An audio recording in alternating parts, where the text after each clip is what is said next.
Hi, I'm your State Representative Annette Glenn. Thank you for tuning in to this edition of Hometown Heroes.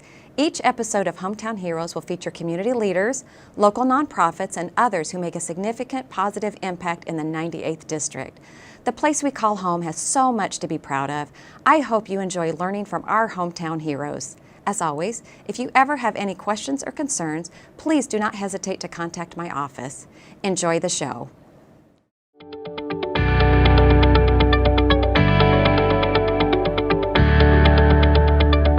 Hello, I'm John Perry, and welcome to Hometown Heroes with Representative Annette Glenn. And Representative Glenn, nice to see you. Who are your hometown heroes for today? John, we are blessed and privileged to have Scott Lytle, the Executive Director of Big Brothers Big Sisters, and Matt Collins, who's in charge of communications and events. Welcome. Thank you for having us. We are excited to have you here. Well, let's just jump right in. Why don't you give us an overview of Big Brothers Big Sisters? Sure. I mean, in its simplest form, Big Brothers Big Sisters is a mentoring organization. So what we're really trying to do is ignite the power and the promise of youth. We're trying to bring out their potential, which we know is in every child, but we're really looking at children that maybe don't have that opportunity on a daily basis. You had anything you want to tell us about your side? Yes. Well, we have a lot of youth around our community who maybe have never quite had the opportunity to have that caring adult mentor in their life before, and maybe are missing some of the experiences that a lot of people might consider fundamental for kids. So whether it be something like, cooking a meal together, or even just having that opportunity to sit down and have a deep conversation about what's going on in school or in life, and that's really something that our programs are able to serve our kids with throughout the community. So you are really targeting a specialized group. How do you find these kids?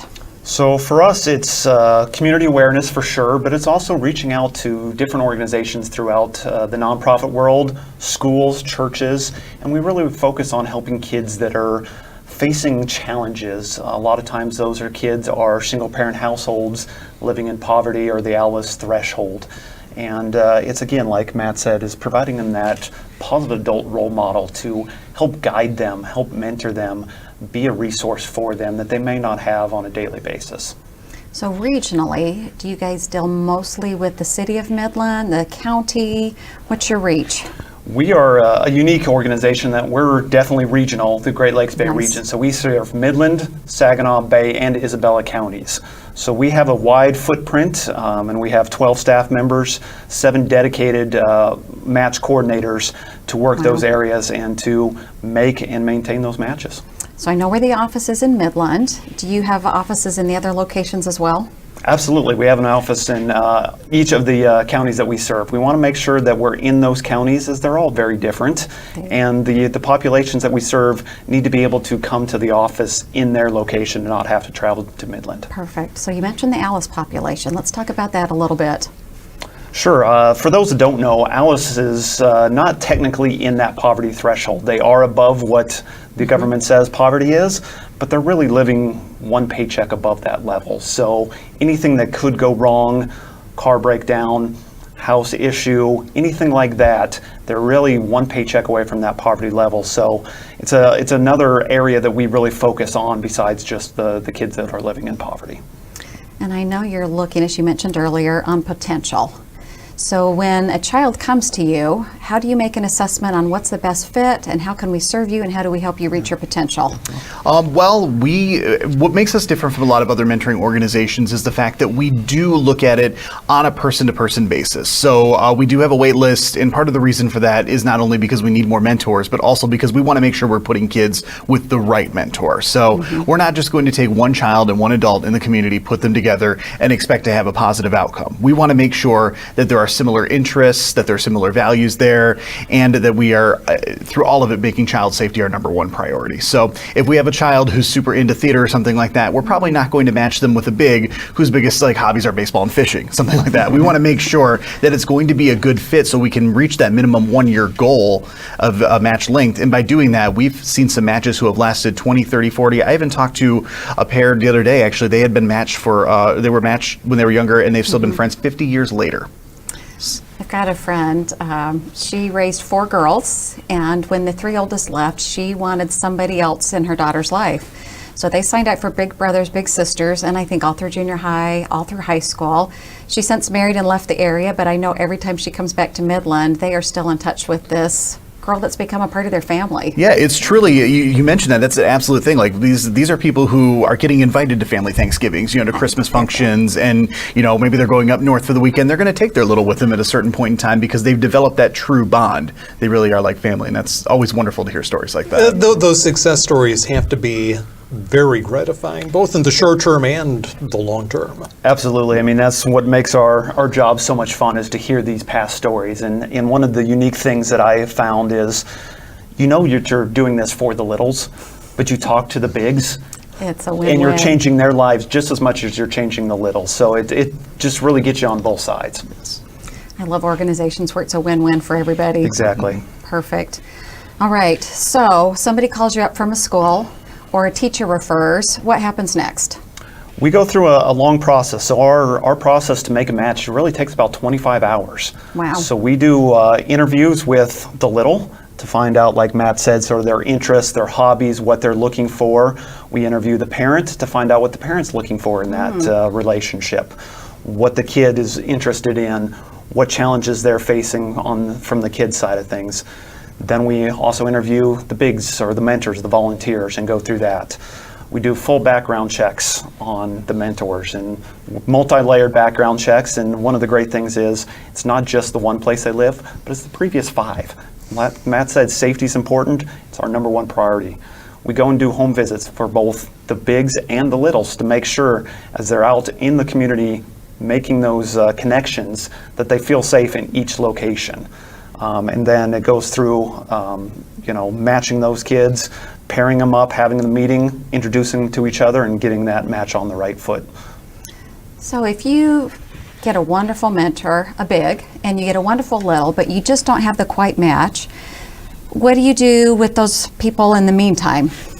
So that's where Matt spends a lot of his time setting up events to keep those people engaged with our organization, have different things that they can go and do. I think recently we just went to a spirit game. Yes, indeed. Yeah, they've been a wonderful partner throughout the years with allowing our bigs and littles the opportunity to go attend games in a limo and be able to enjoy some pizza and meet the team, behind the scenes, and having other opportunities to keep folks engaged throughout the process. And we do have a wait list, 56 kids right now throughout our region that we're looking to get matched, and that's where a lot of our priority just comes with letting people know about Big Brothers Big Sisters and letting them know that you can be a mentor, you can have an impact on a child, and there is a child in need in our community right now who could use your support. And once we can get all those kids off the wait list, we'll know we have great quality matches for everyone. Do you have any adults that are on the wait list that you're looking for a perfect match for a child?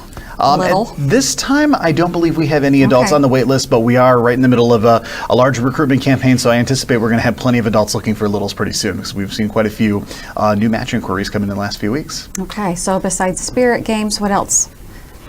We have some great opportunities that we're able to present to our littles throughout the course of the year. We do really focus on that one-to-one opportunity. So instead of holding so many group outings, we want to make sure we're helping provide our bigs the opportunity to do more engaging opportunities with their littles. So we do stress low or no cost activities for the most part. So not the big activities. We're talking going to the park. We're talking maybe going to a Loons game, something like that together. But we've also received a few opportunities to do some pretty exciting larger range items too. And one of those great opportunities a couple of years ago that came from a former big of ours was she actually made a fund called the Daisy Fund in the name of her former little Daisy. And this was a grant that we were given to give our bigs and littles truly unique opportunities to do something that they would never be able to do without that funding. And with Daisy Fund money, we've been able to send people to Pistons and Red Wings games. We've been able to send them to the museums in Chicago. We sent a couple matches to Mackinac Island, Cedar Point, things like that. So that has been a truly unique blessing that we've had to be able to provide those truly unique opportunities. And as we continue to grow in the community a little bit more people know who we are, more people see the impact of Big Brothers Big Sisters, we're being given more opportunities from local groups to, hey, your bigs and littles should come, do this event with us, or here's some coupons so your bigs and littles can attend, different opportunities like that have been always rising, and we love that opportunity to spread the joy of mentoring throughout the community. Well, I love the focus on the one-on-one and the smaller, because I think that is where you make the best connection. So the big things like Cedar Point and Mackinac Island, those are memory events, but that's not necessarily where you're going to build the relationship that exists for 50 years, that goes on as long as you're both around, that goes on whether you live in the area or we're not. And maybe where you make the biggest difference in their life, helping with homework, teaching you how to cook a meal, going to the park. Yes. Exactly. Like, I know I spoke to a match recently. The big was saying that her little had never tried a blueberry before. And they went to, they went to the supermarket and they tried out, some unique foods, and then they went home and cooked a meal together that they never had before. Things like that, those little things that many of us take for granted on a day-to-day basis. When you're dealing with a child who maybe has a single parent who's working 2 or 3 jobs to make ends meet, or, maybe is struggling with some other things in life, having that person who takes that time to do those little day-to-day activities with them is the true memory that lasts longer than, like you said, any, baseball game or any event like that could do. Which are still great events, but it's the one-on-one that I think are the life-changing events. And that's the hallmark of Big Brothers Big Sisters, and it has been. I mean, we have been in the region for 60 years, and nationally it's over 100 years of mentoring, and it's always been that one-to-one, and that sets us apart from other organizations. So how did you two end up at Big Brothers Big Sisters? I'm actually in my role now for just 6 months, but I spent 9 years on the board of directors previous to this. So for me, it's an organization I loved. I got introduced to it, through the board of directors. It's always been near and dear to my heart since that time. I saw the impact, and as I was looking to make a change in my career for family reasons, this seemed like a no-brainer. So I joined 6 months ago, and it's been a wonderful time so far. Great. I have a background in communications and media, which, made this job opportunity a perfect thing. But what made Big Brothers Big Sisters like the fit that I was most excited about was I really wanted to have a position that allowed me to give back to the community in some way, shape, or form. Like, I really wanted to be able to say I'm making a difference every day, and I'm really proud to say that that's what I'm doing with this position right now. So being able to utilize my skills in communication and design elements and event planning and stuff like that and make a difference in kids' lives is truly rewarding.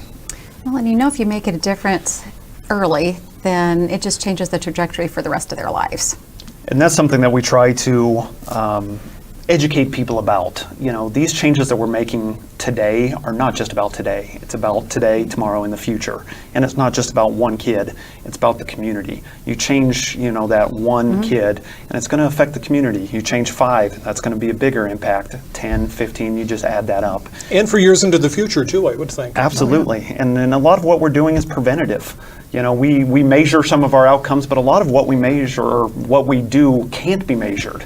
It's keeping kids out of this, that, or the other thing that could cause problems down the road. So, we really look at us as a preventative organization that is focused on kids today, but that change into the future. So you've got 56 kids waiting, 19 in Midland. So if somebody wants to get a hold of you and volunteer for Big Brothers Big Sisters, what's the best way for them to reach out? The absolute easiest way is to go to our website, bbbsgreatlakesbay.org. You can click on the Be a Big page, or if you want to jump right to it, createbigchange.org will also take you right there. There's some great information on that page about being a big. You've got some success stories from some of our previous bigs that you can take a look at if you want to. Or our offices are always open for a phone call as well. As we mentioned earlier, we do have employees in all 4 counties that we serve. If you give us a call at 844-4BE-A-BIG, that's 844-4BE-A-BIG. Someone at the office would be really happy to answer any of your questions and get you in touch with the match coordinator that could help you change a life. Great. Well, let's talk about some of the impacts. We've talked kind of generally overall. Let's talk about some of the impacts that you've seen. Sure. I mean, that's one of the great things about what we do is we measure. So we do surveys of our youth when the match starts, on throughout the match, at the end of every year, and at the match close. And what we've really found is we are making a difference. 74% of the kids that come through our program have improved scholastic competency and confidence in their learning abilities. So you can see that in their grades and what they're doing as we're making that impact. 84% of the kids are exhibiting less risk-taking behaviors. So something that they might have done earlier, they're starting to realize the consequences or the actions that can come from those negative situations that they've been in, and they're changing their ways and changing what they're doing and really changing the projection of their futures. Well, and if kids' self-esteem is growing and somebody says, hey, let's do something a little risky or maybe just not as smart, they have the confidence to say, I think I can skip that one. And maybe you should skip it too. Let's go do something else. Exactly. A lot of the kids, like we've heard before, kids saying, I didn't think I mattered, or what I did mattered, before I had my big tell me that it does matter. So thinking that doing that bad item, either they're reaching out for attention or they just don't think it's going to make an impact. Having that person to say, no, this actually not only is going to hurt the people around you, but this could also hurt your future, really helps them think twice before they make that poor choice, or, just really makes them not want to make poor choices, but make better choices that are going to set them up for more success in the future. Well, and I love the part where you get the parent a little bit involved. I know we often are telling our kids good information, and they sometimes need to hear it from another adult that they respect for it to have the same impact as this parent just telling them one more time. Yeah, I think we've all learned in our life our parents were way smarter than we gave them credit for when we were kids. But exactly, one of the misconceptions about being a volunteer or being a big is you're a substitute parent. That's not what you are. You're a friend, you're a mentor. That same information that your parents give that comes from a volunteer or a mentor is going to be taken way differently and have much more impact. Well, and I liked where you talked to the parents of these kids too. So you figure out what the parent's looking for. Because a child may come in and say, I just want somebody to play with me. That's all I want. And the parent may say, somebody that can occasionally do homework, and set them down so I'm not always having to be the bad guy. Like, you have to do this. So to mix the positive with the constructive growth. Yeah, and that's important for us, is to continue throughout the match, checking in with all the parties involved and making sure that they're all getting what they need out of this. The parent, the little, and the big. All right, so 75% of children have had a mentor for at least 1 year, continue their education, and graduate with a 4-year degree. How did you track that one? That is a stat from the National Big Brothers Big Sisters organization. And if you compare that to kids that are in similar situations but didn't have a mentor, only 13% continue to graduate college. Very telling. So it again, we always say mentoring makes a difference, and I think that's one of the more telling stats. We're showing these kids a future that sometimes they don't see. Some of the situations they're in, no one's been to college. No one talks about college. They don't know that's even an option for them. And by having that mentor in their life that can talk to them, show them how you go about getting scholarships, getting grants, getting different things that make it possible for these kids to go to school and the life that they can have, it makes a difference, and that stat really shows that. I'm going to switch gears just a touch. All right, skilled trades is getting to be a huge issue these days. Are you finding same thing with college, that kids are wanting to be more interested and learn about skilled trades? Absolutely, and the stat says college because it is a few years old, but a lot of the different things that we sit on, college access networks and stuff like that, college now has sort of become the term that takes on both Higher what your ed. traditional Post-high college school. What you're and doing your next. and that career path that you need a certificate, you need 2 years of experience. So it does say college, but I have a feeling that if you looked at it today, it would be the same for. It'd be the same for the STEM. Yep. And I can put a personal story to that as well. We actually just recently closed up a match with a couple individuals from Midland County. The adult was matched with the child who was I think is a sophomore in high school a couple years ago when they got matched up.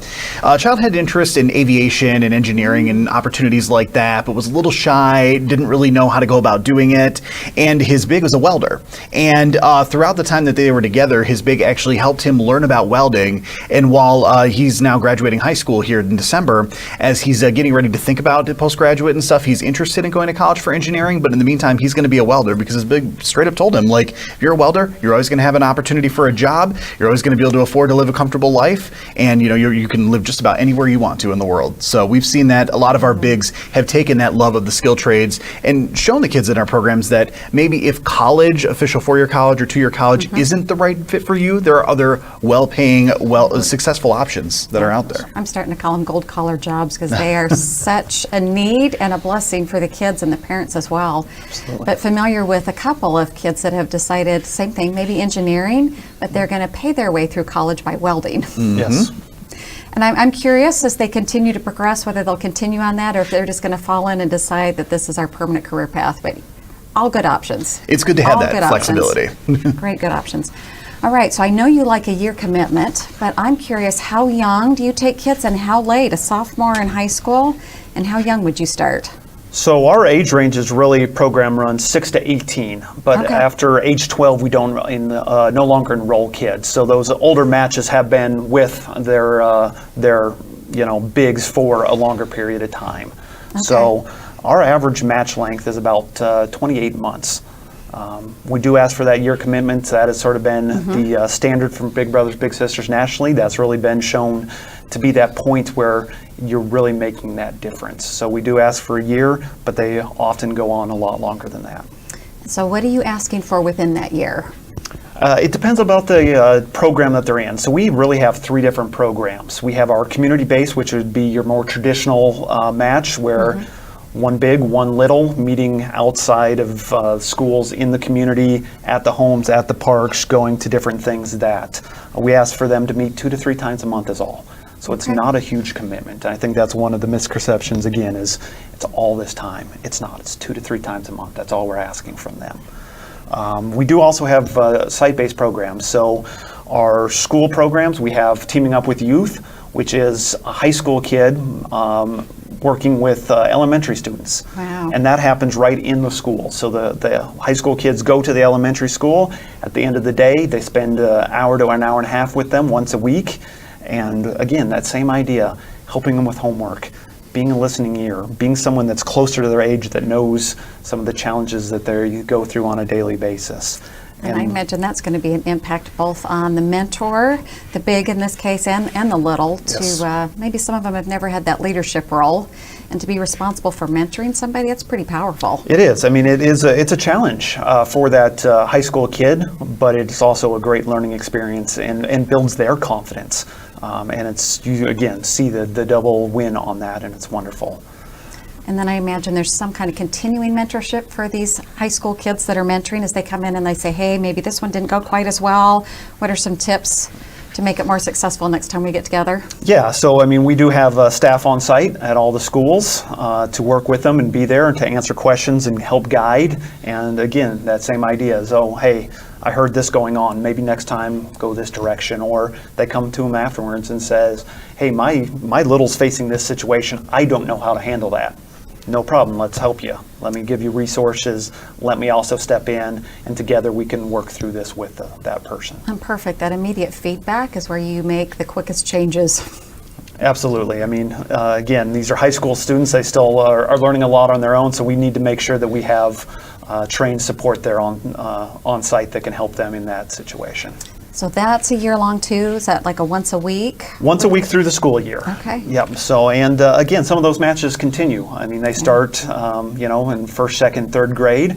The kid in high school, if they're early enough, those matches will go on year after year in school. And I know there are also some situations where they started it in that school-based, and then as the, big became college age, became, a community-based match with that. All right. So you mentioned 3 programs. We've talked about 2. What's the third? So the third is our Lunchbox Learners program. That's a program that we're running right now in Midland and Bay, and focuses on reading levels.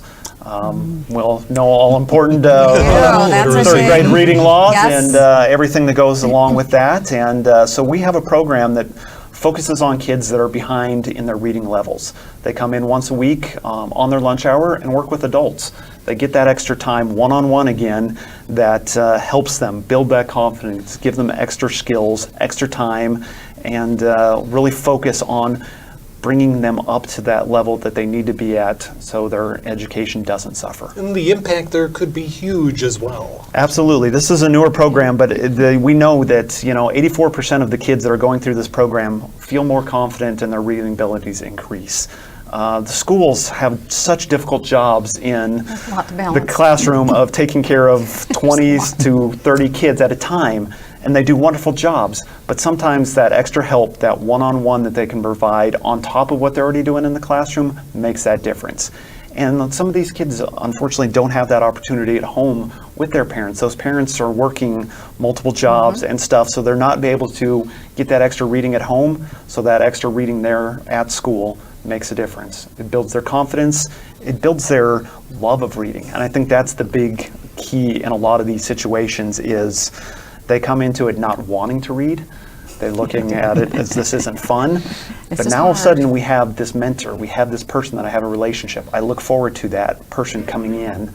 I do this, and start to pick up that love of reading. And once that You have happens, a lifelong love, maybe. yes, Yes, once that lifelong. happens, the reading levels increase greatly. Yeah, as I say, the concept of growth mindset finds its way through our reading program in particular a lot, and we see that with a lot of kids. Like, they go into this saying, I can't read, I'm not any good at this, and it really is our mentors who help them shift that mindset from I can't do it to I can't do it yet, or this is too hard now, but I'm going to get there. And it's really impressive to see that transformation happen throughout the course of the school year, and to see these kids jumping up 1, 2, or more reading grade levels in a relatively short amount of time. So It is amazing. We had one that took longer to read, but when he did read, you talk about the growth that came, and it was almost overnight. So how early do you start lunchbook learners? Yes, tongue twister. Again, it starts it's first grade through third grade. Okay. So if they're identified in that first grade or that second grade level, we'll definitely take them into that program. A lot of it focuses on third grade, as that's really where it's make or break time. Mm-hmm. But I think developing the love for books will get you there, so they'll hang in there while it's not easy yet. Yes. absolutely. All right. What else would you like to share with us? One thing I'd like to note about what we do a little bit, and one thing we talk about, is our real guiding principle is potential. And that's a big thing I want to emphasize on with people, that we believe all kids have the potential to do something great. We do. And the job of a mentor is not to create that potential, but it's to defend it, to ignite it, and to empower it. So when we're looking for volunteers to be a part of these programs, people who say, I'm not a teacher, or I've never been a parent before, I don't know how to work with kids, the potential is already there. We're just looking for that individual who's going to help along the way a little bit to help them realize that potential and to ignite it in them. So when we see common myths about mentoring that people are afraid of, we talked about the stand-in parent thing. You're a friend, you're not a parent, you're there to help them with that potential. We talked about the time commitment. 2 to 3 times a month doing low or no cost activities can make a world of difference for these kids. Absolutely. People say, like, I don't know if I can handle this. Every single adult has something they can bring to a child who could use a life-changing mentor. If you don't think you can be a mentor, I'm confident you absolutely can.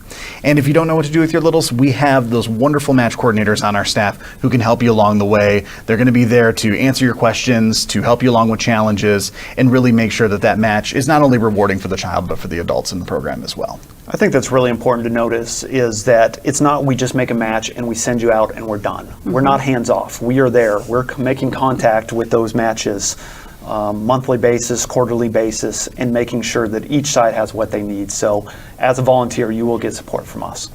Scott, Matt, thank you so much for what you do, and thank you for coming. Thank you for having us. We appreciate it. And thank you for joining us.